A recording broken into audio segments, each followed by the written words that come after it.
Listen up, get ready, I'm not gonna take no more. There's a revolution, a revelation going on in my soul.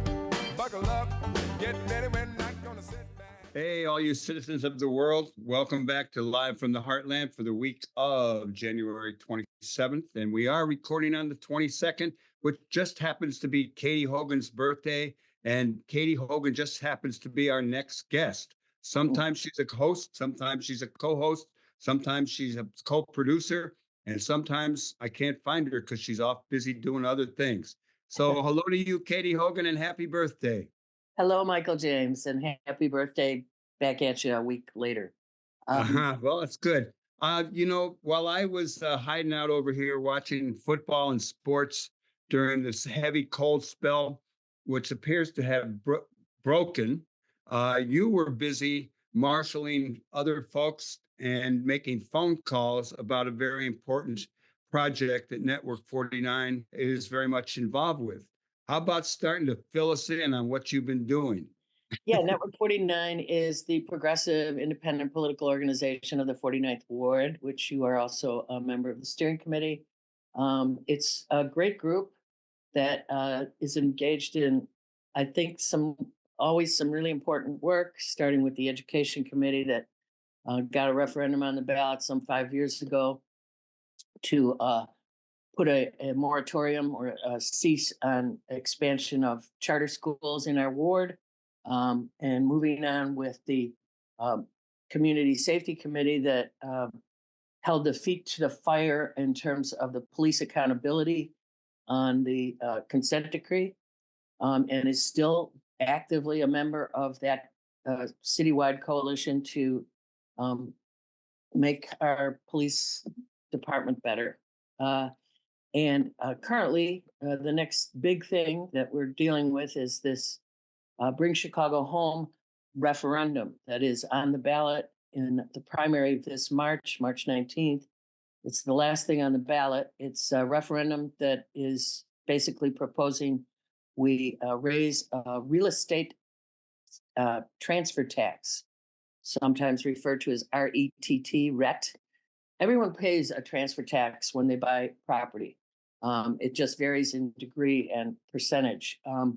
What this proposes is what is so-called a mansion tax, meaning properties, whether they're commercial or domestic, over $1 million price tag gets a raised RETT, transfer tax, which is why they call it the mansion tax.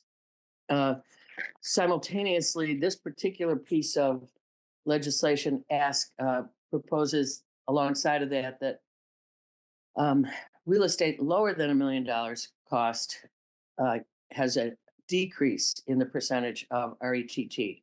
So the result of this would be that 95% of property buyers in our city would actually experience a lessening of that tax, whereas those who can afford it, that's the presumption, will pay slightly more. And the emphasis is on slightly. Let's see. The purpose of that is to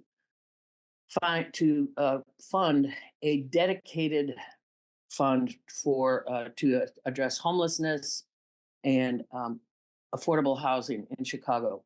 We have not enough affordable housing. CHA, one of the least well-organized government bodies we've got at this point, is sitting on acres and acres of empty land where previous mayors tore down the projects that housed so much problems, so many ills for the people living in it, and were an inhumane housing of thousands of people in Chicago for a long, long time.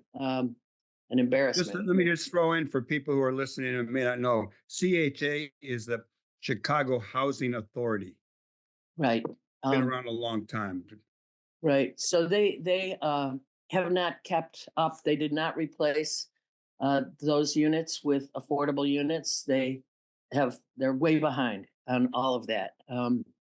So the RETT, the mansion tax, or Bring Chicago Home, proposes to develop a fund specifically dedicated to doing the work that hasn't been done to both acquire and promote affordable housing, as well as to address homelessness in a fashion that also provides wraparound services.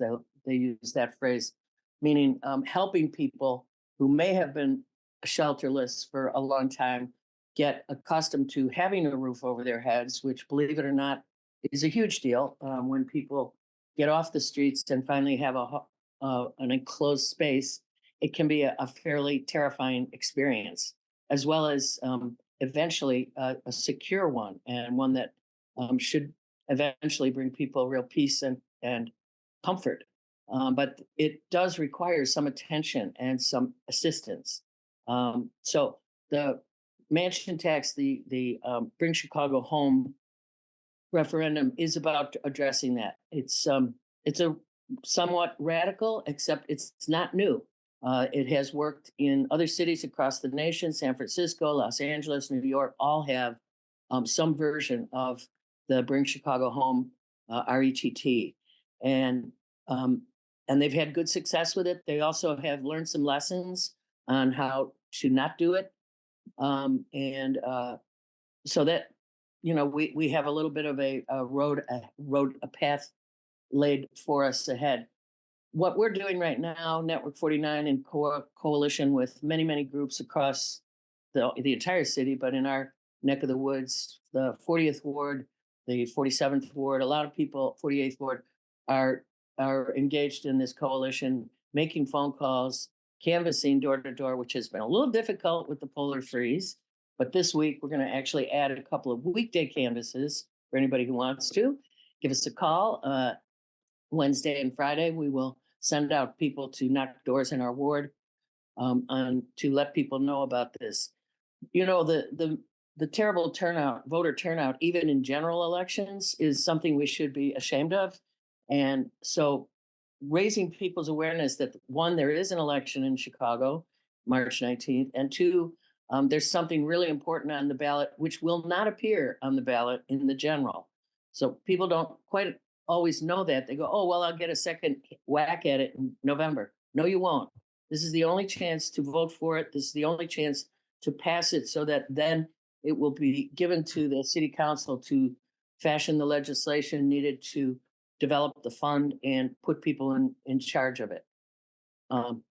Katy, let me ask you, what is the response that you've been getting just on the phone banking? We it's positive. People, when you explain it to folks, they're like, oh yeah, I'm for that. And that's because we have in our ward a pretty progressive base, and also not a lot of big wealthy home buyers. So it's people who understand this is something that's needed. We also have an alderwoman who so deftly and dealt with the tent city that had developed in our park at Tui Park a couple of years ago, up to 70 or 80 people. She rehoused in the course of a year of really working on it. It was in the first year of her first term. She is to be really singled out for her It's efforts. been great. There was a lot of grumbling around it, and people blaming crime on it, a lot of that. And then she just put it through and said, we're going to get rid of this situation. But they were going to build a shelter in that old North Shore Hospital building on Clark. Is that happening still? I actually don't know the current status of that. There were some building issues, which was predictable. It was meant for different use. I do believe it is still on its way to becoming some housing, but she had already housed most of the people in the park found housing for them in other ways.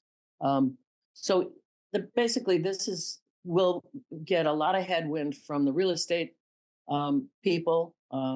Folks who will try and scare folks and tell them this is going to just ruin Chicago. I think what actually has a much bigger chance of ruining Chicago is making this a one-class city where no one can afford to live in half of the neighborhoods.